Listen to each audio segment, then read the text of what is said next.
Well, it is good to see all of you.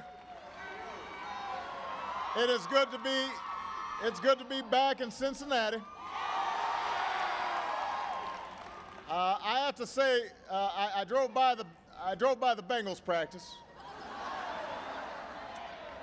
and I was scouting out some plays in case they play the Bears. Did I hear somebody boo the Bears? We've got some folks I just want to make sure are acknowledged here today. First of all, the Secretary of Transportation, Ray LaHood's in the house. Give him a round of applause. Got the mayor of the great city of Cincinnati, Mark Mallory, is here. We've got the mayor of Covington, Mayor Denny Bowman. Senator Rand Paul is here.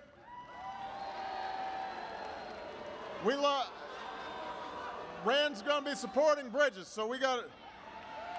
And we've got Congressman John Yarmouth in the House. Now, it is good to be back. I was just in Columbus a little while ago, and I figured I couldn't get away with not giving Cincinnati a little bit of love.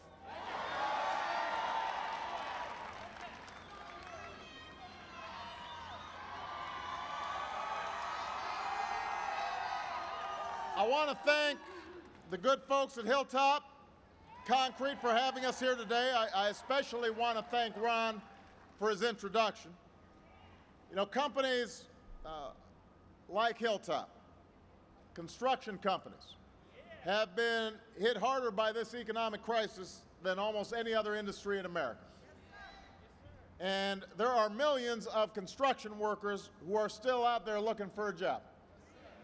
They're ready to work, but things have been a little tough.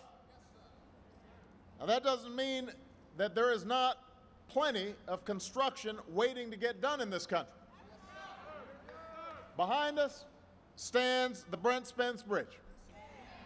It's located on one of the busiest trucking routes in North America. It sees about 150,000 vehicles every single day. And it's in such poor condition that it's been labeled functionally obsolete. Think about that, functionally obsolete. That doesn't sound good, does it? It's safe to drive. It's safe to drive on, but it was not designed to accommodate today's traffic, which can stretch out for a mile. Shipping companies try to have their trucks avoid the bridge. Of course, that only ends up costing them more money as well. The thing is, there are bridges and roads and highways like that throughout the region. A major bridge that connects Kentucky and Indiana just closed down for safety reasons. Another aging bridge that crosses over the Ohio River in Ironton could be replaced right now. There are rail stations in Cleveland and Toledo in desperate need of repair. And the same is true in cities all across America. It makes your commute longer.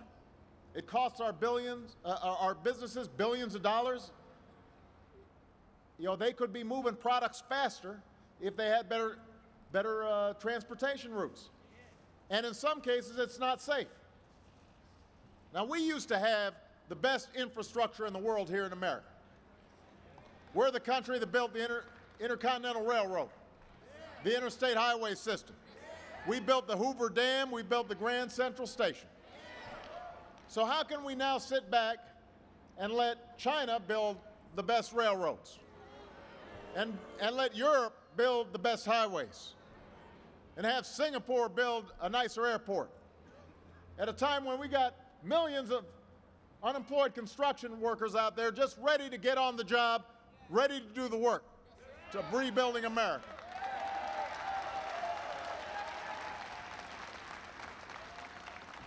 So Cincinnati, we are better than that. We're smarter than that. And that's why I sent Congress the American Jobs Act 10 days ago.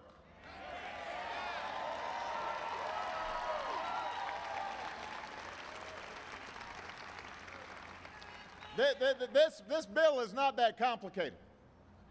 It's a bill that would put people back to work rebuilding America, repairing our roads, repairing our bridges, repairing our schools. It would lead to jobs for concrete workers like the ones here at Hilltop, jobs for construction workers and masons, carpenters, plumbers, electricians, architects, engineers, iron workers. Put folks back to work. There is work to be done, and there are workers ready to do it. So let's tell Congress to pass this jobs bill right away.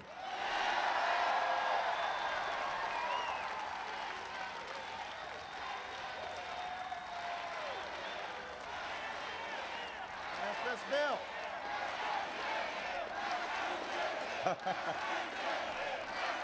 Pass the bill.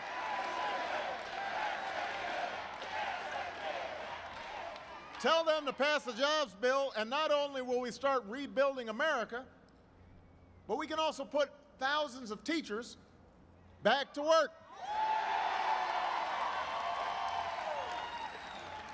You know, I was with the president of South Korea. I was up at the United Nations. We were doing a bunch of stuff, and you know, he's told me in the past, I've asked him, I said, what's your biggest challenge? He says, oh, education. I say, well, what are you dealing with? He said, well, you know what? We're hiring so many teachers, we can barely keep up, because we know that if we're going to compete in the future, we've got to have the best teachers. And we've got to have our kids in school longer. And we've got to make sure that they're learning math and science. Well, while they're hiring teachers in droves, what are we doing? We're laying off teachers. It makes no sense in this new global economy where our young people's success is going to depend on the kind of education that they can get. So for us to be laying off teachers doesn't make sense for our kids, it doesn't make sense for us, it doesn't make sense for our economy. Pass this jobs bill and put teachers back in the classroom where they belong.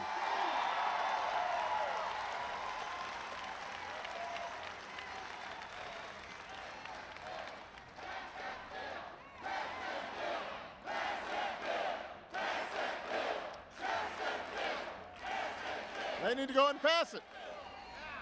Tell Congress to pass this jobs bill, and companies will get tax credit for hiring America's veterans.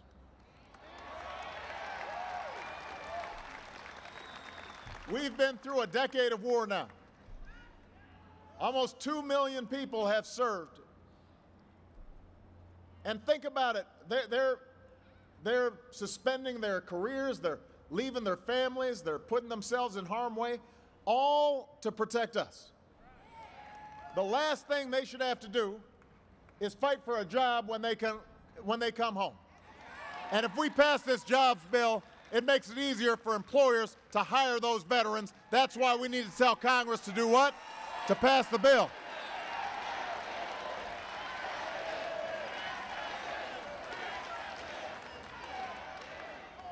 The American Jobs Act will cut taxes for the typical working family by $1,500 next year. It'll cut taxes for every small business in America.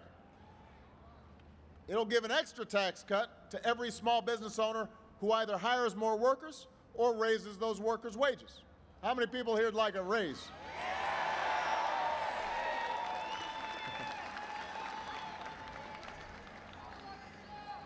And we know that most small businesses are the creators of new jobs.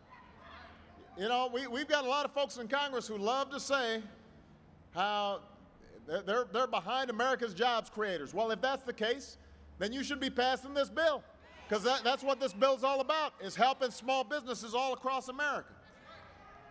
You know, everything in this jobs bill has been supported in the past by Republicans and Democrats. Everything in this jobs bill is paid for.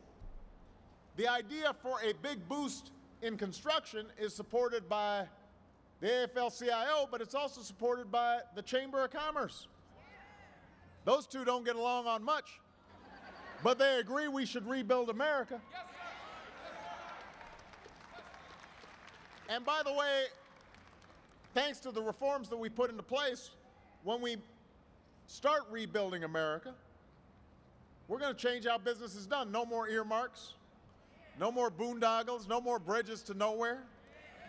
We're going to cut the red tape that prevents some of these construction projects from getting started as quickly as possible.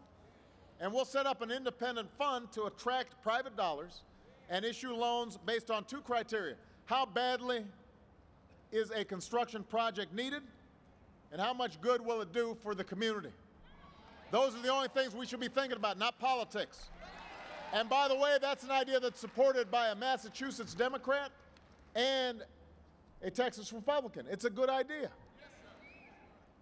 So my question is, what's Congress waiting for? Why is it taking so long? Now, the bridge behind us just happens to connect the state that's home to the Speaker of the House with the home state of the Republican leader in the Senate. Now, that's just a coincidence. It's purely accidental that that happened. But part of the reason I came here is because Mr. Boehner and Mr. McConnell, those are the two most powerful Republicans in government. They can either kill this jobs bill or they can help pass this jobs bill. And I know these men care about their states, they care about businesses, they care about workers here. I can't imagine that the Speaker wants to represent a state where nearly 1 in 4 bridges are classified as substandard. 1 in 4. I know that when Senator McConnell visited the closed bridge in Kentucky, he said that roads and bridges are not partisan in Washington. That's great. I know that Paul Ryan, the Republican in charge of the budget process, recently said that you can't deny that infrastructure does create jobs.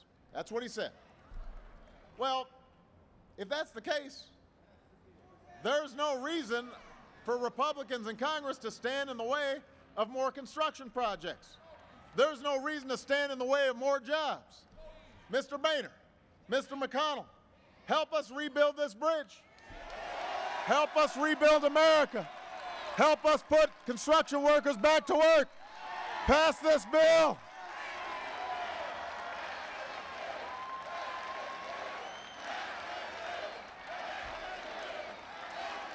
Let's pass the bill. Now, some folks in Congress, they say, well, we don't like how it's paid for. Well, it's paid for as part of my larger plan to pay down our debt. And that plan makes some additional cuts in spending. We already cut $1 trillion in spending. This makes an additional hundreds of billions of dollars in cuts in spending, but it also asks the wealthiest Americans and the biggest corporations to pay their fair share of taxes.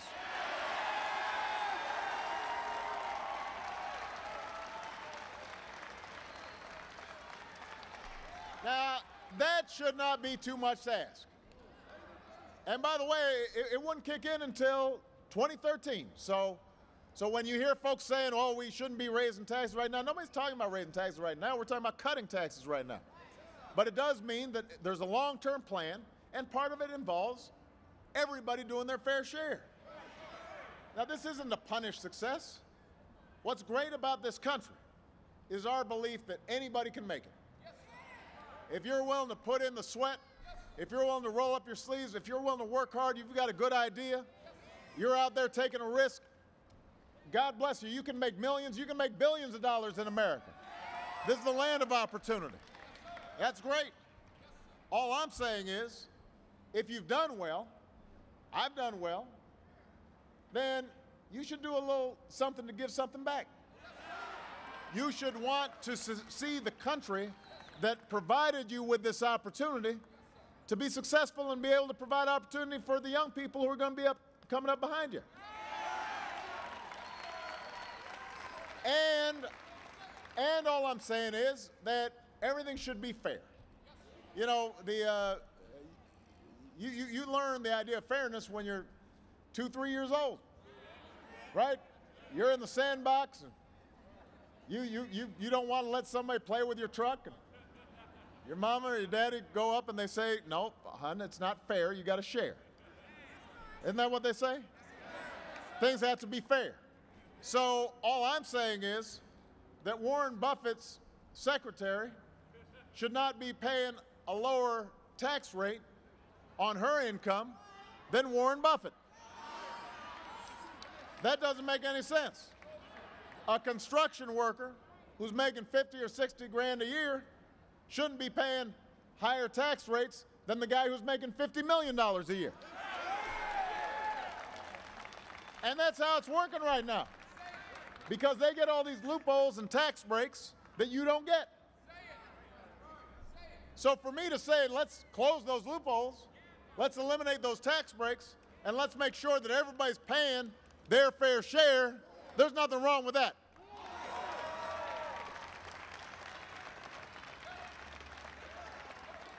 Now, this is about priorities. It's about making choices. You know, if we just had all kinds of money and everybody was working and we hadn't gone through the worst financial crisis since the Great Depression, then maybe we wouldn't have to make choices. But right now, we've got to make some choices. We've got to decide what our priorities are. If we want to pay for this jobs plan and close the deficit and invest in our infrastructure and make sure we've got the best education system in the world, the money's got to come from someplace. Would you rather that the oil companies get to keep their tax loopholes? Or would you rather make sure that we're hiring thousands of construction workers to rebuild America? Would you rather keep in place special tax breaks for millionaires and billionaires, or would you say, let's get teachers back in the classroom so our children can learn?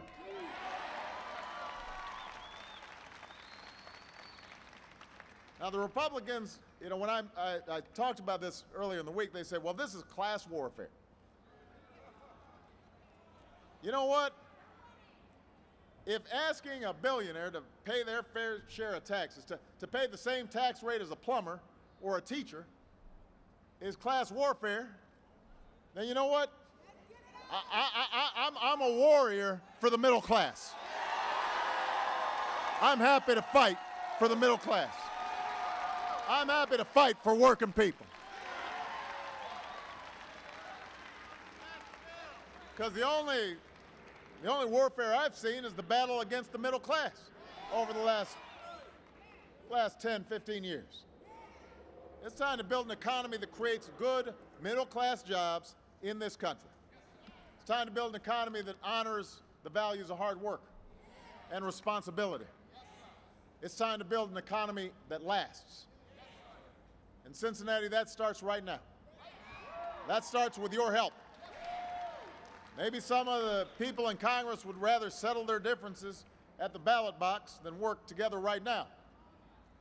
In fact, a while back, Senator McConnell said that his top priority, number one priority, was to defeat the president.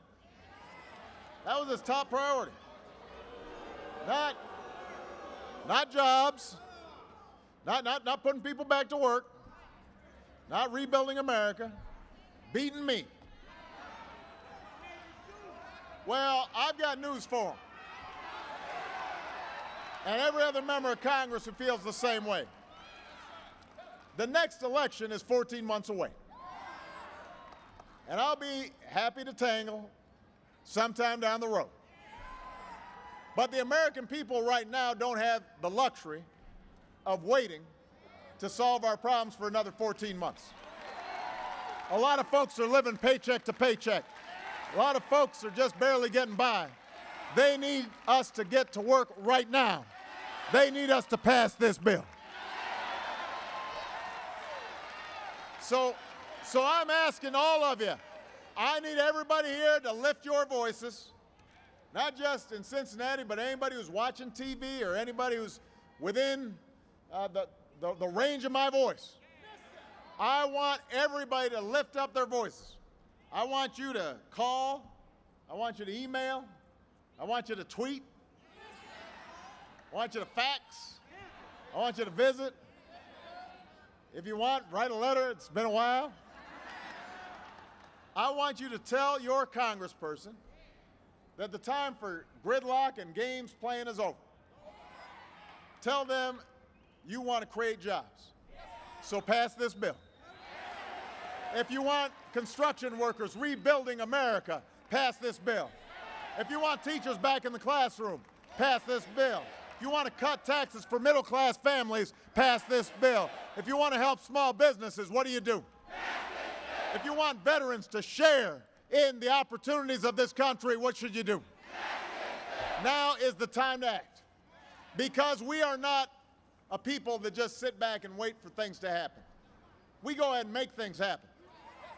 We're tougher than the times we live in. We are bigger than the politics that we've been seeing these last few months. Let's meet this moment. Let's get back to work. Let's show the world once again why America is the greatest nation on earth. God bless you, and God bless the United States of America.